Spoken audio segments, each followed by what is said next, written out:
good, y'all? Welcome back to Audiotree Live, the place to find your new favorite band. I'm your loving host, Psalm 1, and today is Sunday, November 16th, 2025. Fans of stunning shoegaze and classic dream pop are absolutely feasting today with this next goated band. Ladies, and gentlemen, please welcome Alison's Halo.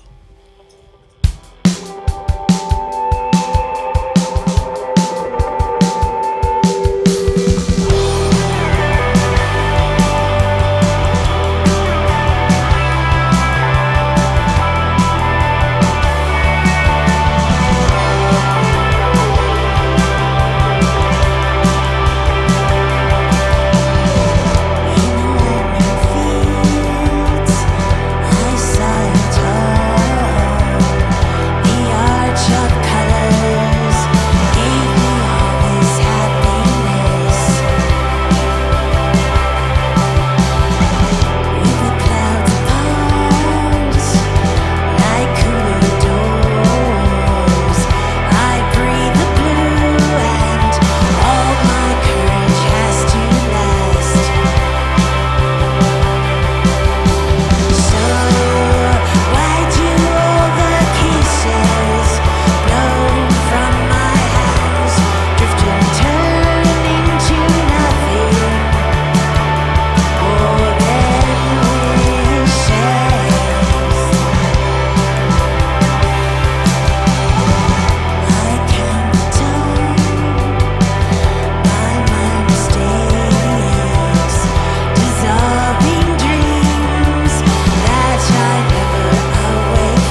Hey guys, something interesting you might not know about this YouTube channel is 80% of you all watching this video right now are not subscribed. So if you could pretty please hit that subscribe button below, and we're going to do our best to keep bringing the most amazing musicians from all over the world just to play for you.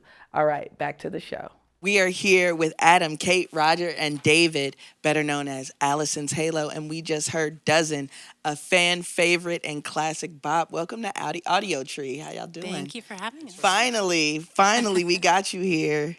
We're excited you're in studio today. And when you rolled up in your tour vehicle, you brought your own cart to load your gear, which is, that's kind of like rare. And Kate, you said that was a total game changer. What other kind of tour hacks could y'all recommend for like newbie touring artists? Lots of snacks and lots of water. Yeah. You would think that, people would know that, but like that somebody probably at home is like, yep, for sure, snacks, water. So from the late 90s till about 2009, the band was on hiatus, and some of you moved to Chicago. Is that correct? Yeah, we all kind of dispersed, I would say, after maybe 96, 97. Adam and I moved to Chicago. Dave moved to Wisconsin. Roger moved to L.A., so we were here for a minute. And can you talk about the catalyst that made you want to plug Alison's Halo kind of back in the socket after so much time apart? It just seemed like things were bubbling up. Sure. A manager reached out to us, and Jordan Corso, and he was working with a band Panchico at the time. And so, he just said, I think we can do something. I think there's enough interest, and I kind of kickstarted it, yeah. And it was just all pretty much like internet interest, right? Completely, yeah. Just TikTok. He was like, I don't know if you guys know what's going on right now. And we didn't. With your music. Yeah. We really didn't, but it was it kind of went from there. We just jumped on tour, just kind of thinking, in my head, I was like, we'll get a van, we'll get sleeping bags, we'll just like go on the road, sleep on people's floors. And it just turned into this huge thing. So, yeah. That's awesome. Yeah. And obviously, when you first started the band, you maybe thought that it could happen, and then like fast forward 100%. 100%. In our 20s, we're like, let's go. Yeah. And, it just... it just didn't. Yeah, you never know how it's going to come back around. So. And, it wasn't for lack of trying. We played tons of festivals. We played both coasts. Mm-hmm. We did pretty much everything that we could. But it just wasn't the right time, apparently. Yeah. Kind of almost possibly feels like divine timing at some points. Possibly, I would say. You're truly considered like a hidden gem for some shoegaze lovers, but how does that actually translate into your experience? Is hidden even a word, even remotely close to how you would describe yourselves? Because you make art, you put it out, you know what I mean? Yeah. We've definitely had people come to our show and say, I'm so bummed everyone knows about you now. So, it's a love-hate thing, because it's nice to be that hidden gem that, people are just kind of really rabid about and just super diehard fans, and they just want to hold on to it. But it's super nice to have people show up to, one of our shows with a friend, and they're like, I didn't even know about you guys, but I came along and I'm a fan now. So it's always a good thing. Absolutely. And I was going to ask, how are your older fans getting along with your younger fans? But you kind of just described it like, this is my secret garden. But but it's cool to look out and see different generations vibing to your music. I'm sure that's amazing. The older crowd they're completely perplexed that there's so many young kids, but they're also at the same time, we have a newer audience, and it's wonderful. Yeah. That's what you want, you know what I mean? It's called timeless, you know what I mean? You kind of want that to happen. In the 90s, you really had to seek out your music, and word of mouth was really how you got into more like niche projects and artists. But how has streaming informed how you navigate selling like new music now? Or does it matter? I mean, it matters in the way that we probably wouldn't be touring if the numbers weren't there. We go to some of these cities not really knowing who's going to show up, and we've had really great crowds. And they show up at the very start of the show, and they're lined up right at the stage, and they're there the whole night. And it's, I think, reflected in the streams that we're seeing. But yeah, that if they weren't listening, if the fans weren't listening, we 100% wouldn't be out on the road. Yeah. Yeah. Totally makes sense. You've been through the trenches of shows and venues. What's one of your favorite venues to play? And anyone can answer. I think Lodge Room in LA was fantastic. Lodge Room. Because we had like visuals that were fantastic, through the roof. Nice. It's a great sellout crowd too. That's always nice. I'm always a fan of Beat Kitchen. Oh, yeah. Of course. We played there when we lived in Chicago. We just recently played there back in June. And we're attached to Chicago. So Yeah, for sure, yeah. There's something there. You've got Chicago history, and then you've got Arizona history as well. But as far as Arizona's music history specifically, when it comes to bands like yours, how would you say the scene has developed in terms of bands and their supporting fan bases? Like, how would you describe the scene from where you first kind of got your start till now? Oh, it was totally homegrown back in the day. I mean, we were the typical band trying to get a gig at a local bar, and a number of other bands in Arizona felt the same way. So we kind of banded together and created our own scene in a way. Without that, I don't know that we really would have been able to slog through it, because it was really, really hard when you're up against a lot of jangle pop and really hard rock. Phoenix was not the most welcoming city, but we carved our own niche. It was really, really fun and a great scene to be part of. Nice. So you got a new EP out that came out Halloween, correct? Skywide. It's fantastic.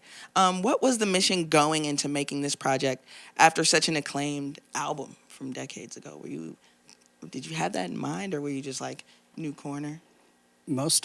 All 5 of the songs were recorded during the Eyedazzler sessions. Okay. So the bass tracks, but they were simply demos that we just went into we just had a warehouse and just record everything with real meager equipment, cassette recorders, Porta Studios. And so we kind of forgot about the tape, and we revisited it back in 2017, 2018, when we re-released the vinyl version of Eyedazzler.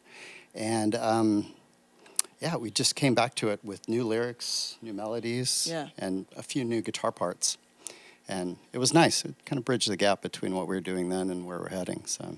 Speaking of where you're heading, I heard a rumor you might have some new music on the horizon for next year, too. Is that correct? We're going to see more of y'all? Yeah, we can confirm that. Yeah, confirmed? Absolutely. What's the secret to staying friends and bandmates decades in? Is it the long hiatus that makes the heart grow fonder? Is it Sunday dinners? What is it? I think we had a good foundation from the beginning. So when this opportunity came up, and we reached out, to the 4. Everyone was just really on board. And then we're like, okay, we're going to do this. Then we got together and we played, and it was really like no time really kind of passed. So that was so encouraging, because we just kind of picked up where we had left off. So, just like any family, like you're on the road and you just see each other a little too much. Yeah, sure. Yeah. You need to take a break from each other. That might be part of it too, is that we do live in different cities, and we get to take a break and then get back together and create something really cool. So, yeah. And I love that you said that, coming back after all the time and playing, just picking it back up. That is a sign right there that just keep going. And to all the artists out there who may be thinking about like putting it down, keep going, because you never know what could happen. Persistence is everything. Absolutely. And so thank you so much for being here. Massive thank you to Alison's Halo for joining us today. And as always, major love to our camera ops, engineers, dogs, editors, and artists here at Audiotree, spreading the gospel of live music. Yes, these fine folks are in the middle of a co-headlining tour and will surely be on the road in the future, so get tickets when they're in your area. Buy up all the merch and get into their riveting and influential catalog, including the new EP, Skywide. And like I always say, baby dolls. Likes are good, but subscribing to Audiotree means you get these dope videos at the top of your feed as soon as they drop. Get cool merch at audiotree.shop. And if you want just the audio-only version of this, you can find that on all the streaming platforms. Finally, follow Audiotree on social media for more fun content. I'm Psalm 1 signing off. And remember, y'all, stay dangerous and drive safe. Please. I'll see you next time. Peace.